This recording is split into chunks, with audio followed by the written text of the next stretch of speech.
Welcome back to the first part of the 2023 Kawiki Driver Development Driver Profiles. This is a fun series I'm going to be doing for the next 7 months.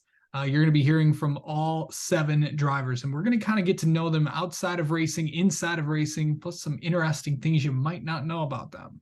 As you probably know already, I'm Casey Campbell, of course, and this is the first one for the month of April. We had to wind down, and we were actually going to do this last week, but this week is to close out April, and this week's of course that's Levon Geest. How's it going, buddy? Going great. Thank you for having me. From the great city of Merrill, Wisconsin.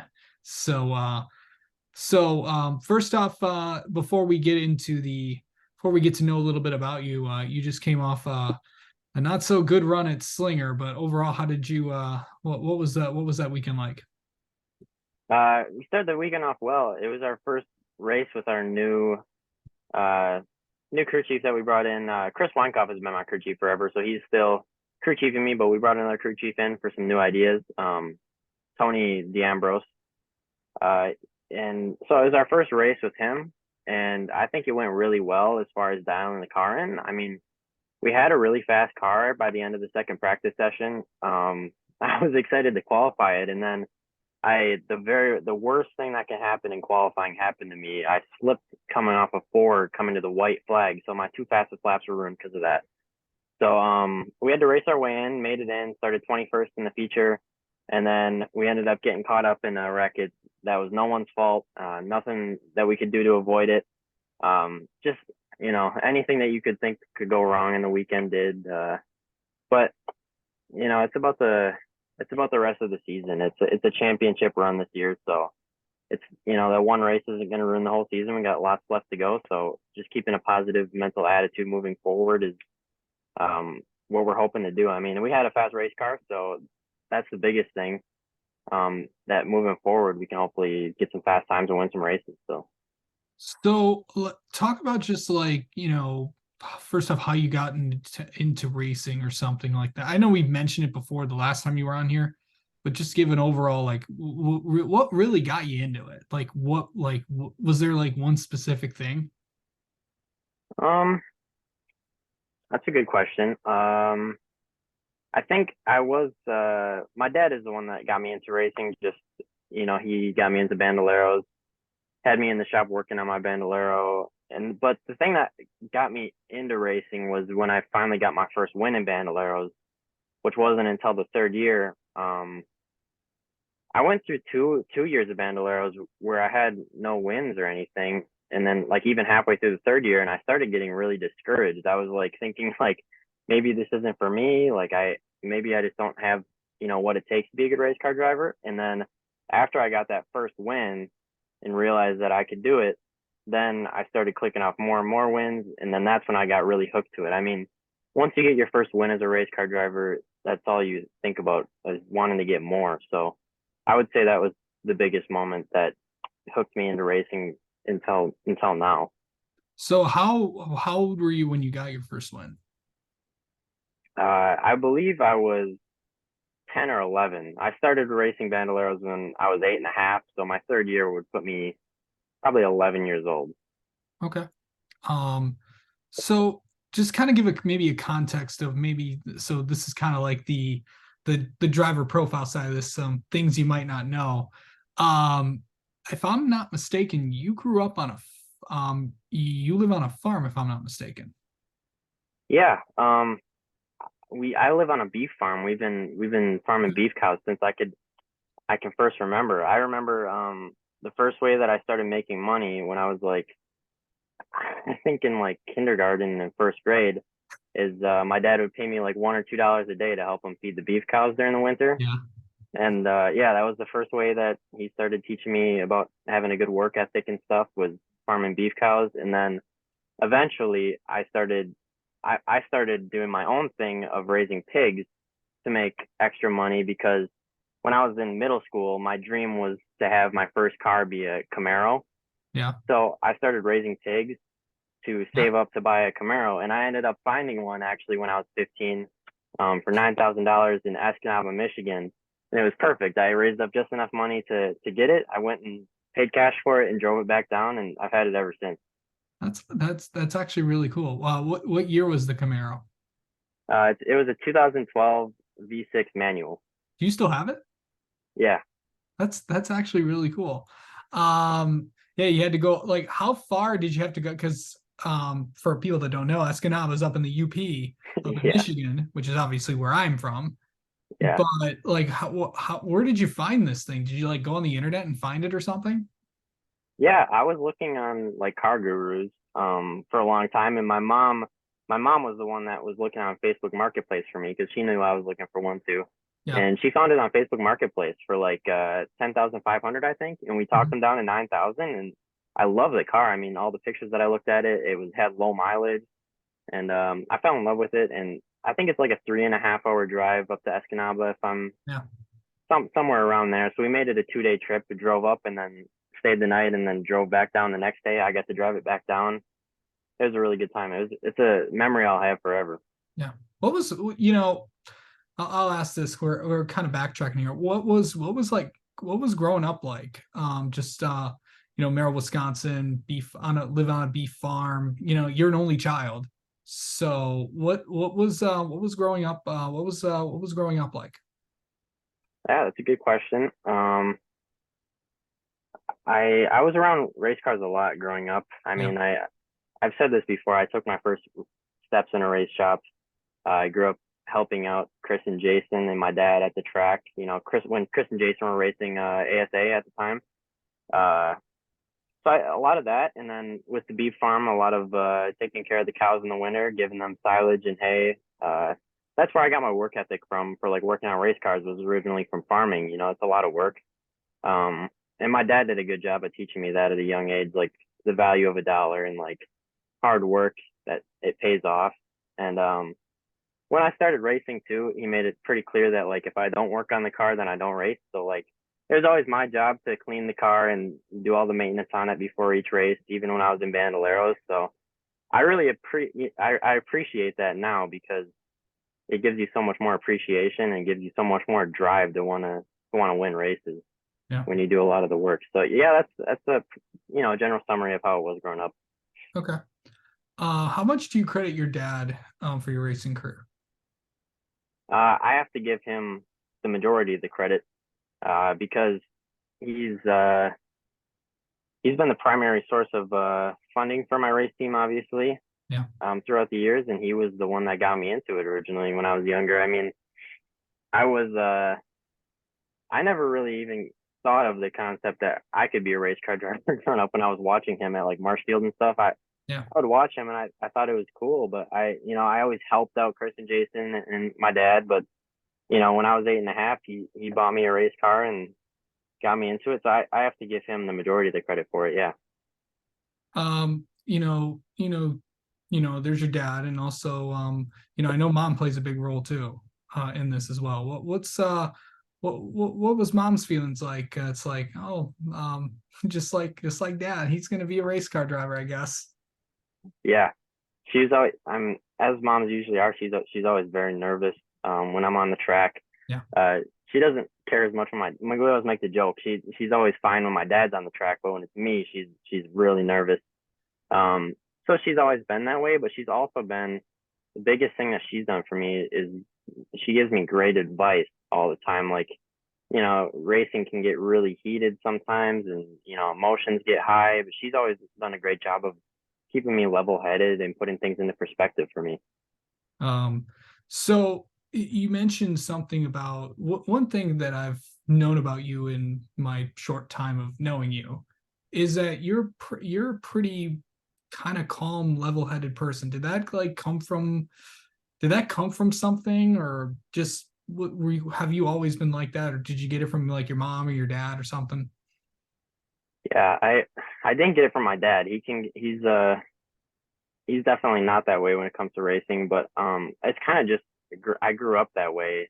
I think it has something to do with being an only child, maybe. Um, I don't really know how, but I've always just been kind of calm and like I guess, yeah, I guess only child, and when I started racing, that's really how I was too. Just Yeah. yeah, I try not to let the stuff get under my skin too much because I know how blessed I am to have the opportunity just to race. So like I'm not gonna.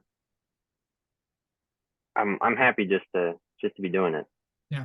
So when you were in, so let's kind of backtrack and kind of talk about the racing stuff. So you're in Bandoleros. How long were you in those? Yeah, I was in Bandoleros for 4 years. I My third year I got my first win and I believe my first fast time too. Um, and that was just one win that year, but that was kind of what started it all. And then my fourth year is the year that I won. I was racing the State Park Speedway for points in the Bandoleros. They had a weekly division of Bandoleros there at the time before it turned into like a traveling series. And I won 6 races and I think set 6 fast times. It was a really dominant year for me. It was a lot of fun. Good memories. Yeah. So when you, where did you go next after Bandoleros? I went straight to the Midwest Truck Series. Okay. So there, do they, for people that don't know what the Midwest Truck Series is it, obviously when people think of racing trucks, they think of the Craftsman Truck Series or something like that. Yeah. Is it, what is it like to race those? Because I know that I think they race down in Colorado. I think a lot of those trucks are also I think they race them in like Colorado or something. Excuse me. I think they race them over there too or something like that. What was that? What is driving one of those things like? Yeah, I like to think of them as like a pro late model or a limited late model with a truck body on them. But they do have the wider tires, but it's like lower powered super late models. It you know, still has the same type of suspension and the same type of geometry, same type of chassis, but with a truck body and lower power. So I would say a lot like that, and it's a lot of momentum racing, especially when you go to like the half miles and stuff. It's a lot about just being able to carry your speed through the corners and be light on the brake so that you don't kill your center. And I learned a lot. I was really good at that in the trucks. That's why I was so good at like the Milwaukee Mile and Marshfield and Madison. That's something I picked up on really quickly with those. And then the short tracks kind of came after that for me. The short tracks didn't come to me right away, but I got better at those over time. Yeah. Um. So how many wins did you have in the Midwest when you drove those trucks? I had five wins in total in the truck series, and they all came in 2019. Okay. What was that year like? Because that was kind of like the year before everything turned upside down with COVID. What was that? What was that? What was 2019 like for you? And if you don't mind, how old were you at the time? Yeah, 2019 was definitely the biggest year in my racing career so far. To this day, I was 15 years old. I started off the season at Madison, and for the opener, I believe it was the Joe Shear. And I started off the season. I was towards the back of the pack, racing. We weren't super fast that day, and then a pileup happened in front of me. I tried going around the outside to avoid it, and I got clipped, and I backed it into the wall. Needed to put a new stub on the rear end, so that was a terrible way to start the season. But then after the very next race after that was the Milwaukee Mile, which was, you know, I ended up winning that one in a great battle against Joe Valento, and that's one of the biggest wins in my career so far. So that was crazy. And then that was a track I wasn't used to either. I think that was my first time racing at the mile. And after that, we were kind of thinking like maybe we just, hit the setup just right that day or something. But then we went to the next race at Marshfield and won that one too. And then that kind of set the tone for the season. It was a dominant season for us. We set a lot of records. To this day, I still hold 3 track records from that season. I won the record for the most wins in a season in the Midwest Truck Series, the most fast times. It was crazy, and that's what originally boosted my racing career up to where it is today. So it was a really big year. So how many years did you run those trucks? I ran them for 4 years. I ran it for one more year after 2019, which was my third year. Okay. And that year, I ended up getting a really close second in points. Um, had more fast times. I didn't get any wins in 2020 though. Okay. So what, what really kind of like, so when did you decide to take it to the next level and go to the super late model?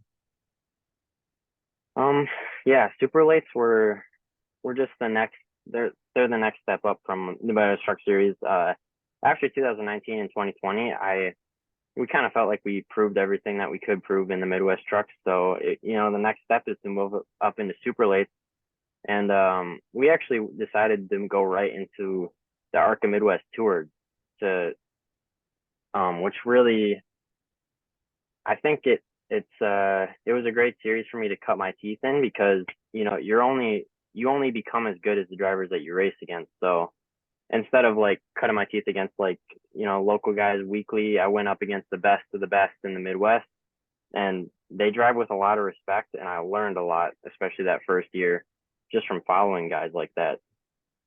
So, so right around that time, you were, 17, 18 years old and graduating. Did you go to online school when you were racing, or did you actually go to a public school, like an actual school? Yeah, I went to public. I went to my hometown school, Merrill High School. That's awesome. So what was like, it's just like racing and trying to have a racing career while actually trying to be a student as well. What was that like? And it turned out pretty well because of where you are now. Yeah, the lucky thing about being located in the Midwest is that a lot of the race season takes part in the summer. So it didn't conflict a whole lot with my school, but there was like a Oktoberfest that we have up here at Lacrosse. That's a whole week that I would have to take off of school every year. But I'm lucky because my mom is a teacher. So from when I was little, school has been pretty big for me. So I've always done really well in school. So it wasn't too much of a problem for me. Right. Okay, so you graduated high school. You know what? Let me ask this: how big was that? It's like people like when they graduate high school, it's like, oh my, I can't believe I did this, and then you did it. What was that like for you? Um, it was uh it's kind of a surreal thing because like all you know up to that point is like the public school system. Every winter you go to school, through elementary school and then through high school, and then once it's over, you're kind of like now it's up to me what I want to do. It was yeah. I mean it's all the accomplishments that you made throughout the school paying off, but then it's also kind of like eye opening that you're like becoming an adult. So it's kind of a cool period. Okay. Um, so so now it's off to college. Now trying to figure out where you want to go. What made you decide to go to where you are now in Milwaukee? So for me, it was between UW Madison and Milwaukee, and I think I had like the grades and stuff in the ACT to make it into Madison, but what really sold it for me was the racing connections that UW Milwaukee has because of Alan Kowicki. I learned about that, and then from there, I knew that this was going to be a better fit for me compared to Madison. So it's like so you learned about that and then how did you find out about the scholarship and all that? I don't know how I originally found out about it. Uh, I'm guessing it was just through researching the school, and I came down and toured here. And when I toured, I think I got to see the Alan Kowicki garage, and I started learning about the connections to motorsports that UW Milwaukee has, and knowing that I wanted to go for mechanical engineering to learn about race cars and that kind of stuff. It was a pretty easy choice for me from there. Mechanical engineering. What got you interested in that? I mean, yeah, you're a racer, but I mean, that's not all that the interest came from. Did it come from somewhere else? It was a lot of racing for me, but also because a lot of people don't like math, but math was one of my best subjects in school. It was one of my favorites. Math and science I was always good at. So when I started thinking about like what career path I want to go towards, not focusing just on racing, I was looking at careers that involved, a lot of math because that's what I was good at. And engineering was one of the top ones that came up. And then, from there I'm like, what kind of engineering do I want to go into? Well, I drive race cars. So mechanical engineering was just the perfect fit for me. Yeah. So let's kind of talk about this. You know, what was it like the day that you found out that you were gonna? I know we asked you this when you came on about a few weeks ago, but what did that like? What did it mean? The day I The found out, finalist.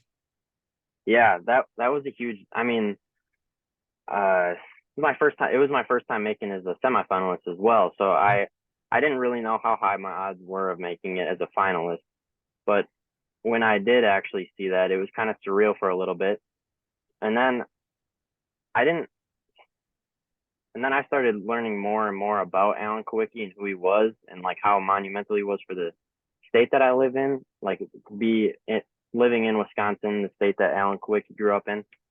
I started realizing how big of a deal he was, and that he raced at a lot of the tracks that I race at today, and that I'm going to the same school as him. And I really wanted to be a part of keeping his legacy alive, and like almost like becoming part of it. So that was really big for me, and it's been really exciting. Yeah. So, so let's get to know you a little bit, Levon. How about that? Okay. Um, favorite food?